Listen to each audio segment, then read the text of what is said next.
శ్రీశైలం మల్లన్న దర్శనానికి పోయే భక్తులకు శివరాత్రి ముందే అవుతుంది కదా, అది కూడా లైన్లనే. మొన్నటి సంది లైన్ల నిలబడితే నీళ్లు లేవు, నిద్ర లేదు, ఫుడ్ లేదట. పాపం శివమాలలు వేసుకొని నెత్తిలో ఇరుముడి మోసుకుంటా మల్లన్న దర్శనం కోసం ఎక్కడెక్కడికేలో వచ్చి లైన్లు కడితే ఆ లైన్లనే చక్కెర వచ్చి పడిపోయే కథ అవుతుందట.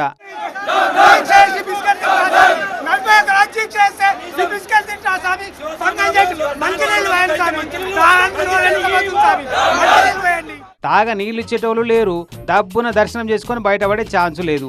అటు ఇటు కాకుండా అరకత్తెర పొక చెక్కోలేక తయారైందట లైన్లలో నిలబడ్డ భక్తుల పరిస్థితి. మొన్న ఓ డౌన్ డౌన్ ఓ డౌన్ డౌన్ అనుకుంటా బ్యారికేడ్లు ఇరగొట్టి కొందరు మీదికెళ్ళి పైకెక్కి దుంకి ఇంకొందరు అడ్డదారుల పోయి దర్శనం చేసుకునే ప్రయత్నాలు చేసిర్రు.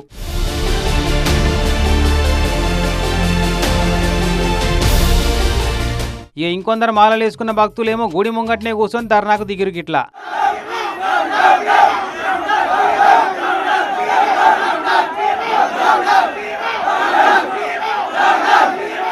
ఇన్నేళ్ల సంది మాలలు వేస్తున్నాం, వస్తున్నాం, మల్లన్న దర్శనాలు చేసుకుంటున్నాం, కానీ ఈసారి అయినట్టు ఎన్నడూ జరగలేదు అంటున్నారు.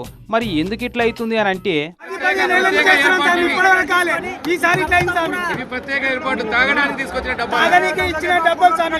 12 గంటలకు వచ్చినాం స్వామి, భిక్ష లేదు, ఏమీ లేవు మాకు. అన్ని విఐపి దర్శనాలే జరుగుతున్నాయి రాత్రి 12 గంటలకు. నిన్న సాయంత్రం 6 గంటలకు వచ్చినాము. 6 గంటల నుంచి మాకు దర్శనం ఏమి ఇవ్వడం లేదు. ఇప్పుడు విఐపి దర్శనాలు 6 గంటల నుంచి ఇస్తున్నారు. పాపం చిన్న పిల్లలు పెద్ద మనుషులకైతే చెడగోస అవుతుందట లైన్లల్లా. ఇక వీళ్ళని ఆపవశం కాక గుడి చైర్మన్, ఈవో, అధికారులు, పోలీసు వాళ్ళంతా చేతులు ఎత్తేసిరట. అయినా శివరాత్రి వస్తుందంటే భక్తుల తాకిడి ఎట్టుంటుందో ఎరుకున్న ముచ్చట్నేనాయ్. బ్రహ్మోత్సవాలు కూడా జరగబట్టే ఇంకో దిక్కు.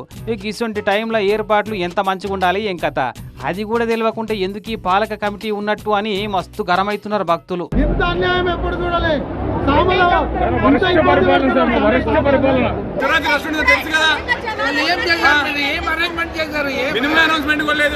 ఇటు చూడు రోడ్డు మీద ఎట్లుందో కథ. సాక్షి గణపతి గుడి కాడికి లోపడదాకా ట్రాఫిక్ జామ్ అయింది మొత్తం. అటు ఇటు 6-7 కిలోమీటర్ల దాకా జామ్ అయిందట మొన్న రాత్రి. నరకం చూసిరట పాపం ట్రాఫిక్ జామ్ లో ఎక్కిన శివయ్య భక్తులంతా. ఇప్పుడే ఇట్లుందంటే ఇక శివరాత్రి నాడు ఇంకెట్టుంటదో, ఎట్లా చేస్తారో ఈ గుడి అధికారులని భయపడుతున్నారు. శివరాత్రి నాడు మల్లన్న దర్శనం కోసం పోదామని చూస్తున్న భక్తులంతా.